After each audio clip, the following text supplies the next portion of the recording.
During this video, I will be drawing comparisons and contrasts between the ideals found in religion and those found in science. It is not my goal to sway you either way, but to simply give a different mindset on these topics. This video will be broken down into 4 parts: the universe as it exists, the origin of our world, the origin of life, and the ending of our universe. I hope it's entertaining and enlightening to some degree. First off, let's begin with an overview of our universe. In Christianity, there is an existence of a heaven, a Middle Earth, and a hell. However, these different sheets are all simultaneously existing on top of another. Compare this to how dimensions are understood in modern-day science. Much like hell, the second dimension isn't created for life, and none can exist there as we know it. But, as we increase the number of dimensions, we find the third, which is meant for us and we can tangibly exist on. As we further increase the number of dimensions, we get to a field that we can't visualize anymore, where fixed laws of the universe can be ignored and bypassed, where time isn't a door, but a hallway. Heaven's description isn't too far off from the description of a higher dimension. When God spoke the universe into creation, he began with the heavens, earth, light, and darkness. The Big Bang as well came out of nothing. One explosive release of pressure created and formed our universe, much like God's Son creation of our world. On the second day, he created the heavens above the skies and the sea.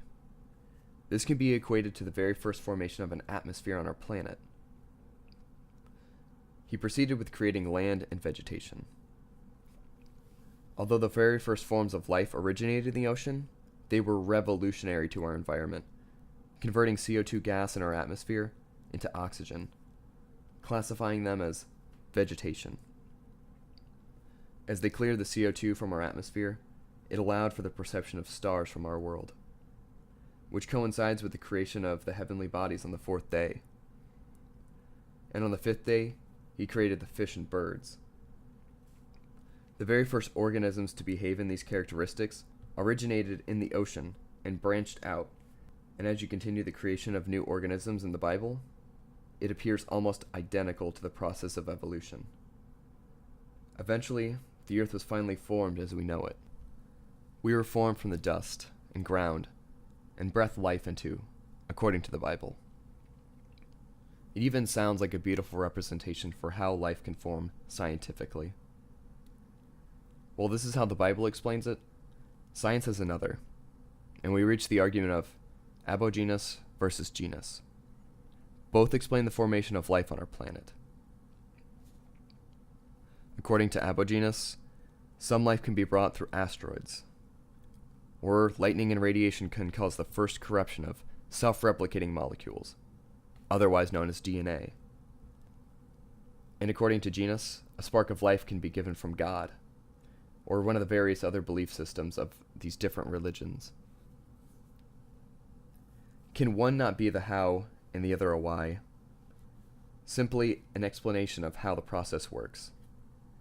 These paths can be intertwined or just parallel, never destined to touch. According to the Big Bang Theory, we are currently riding on a wave from the initial blast.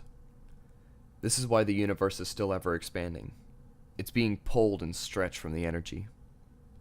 Eventually, the force from the explosion will dissipate, and the force of gravity will take over, pulling and imploding our universe into a single energy-filled point, in which it will cause a release of the second Big Bang. This repeating cycle of our universe complies with the belief systems found in Hinduism, Islam, and Christianity. Whether it is God creating a new heaven and a new earth after the apocalypse, or a scientific theory, do they not behave the same way and lead to the same result? Thank you.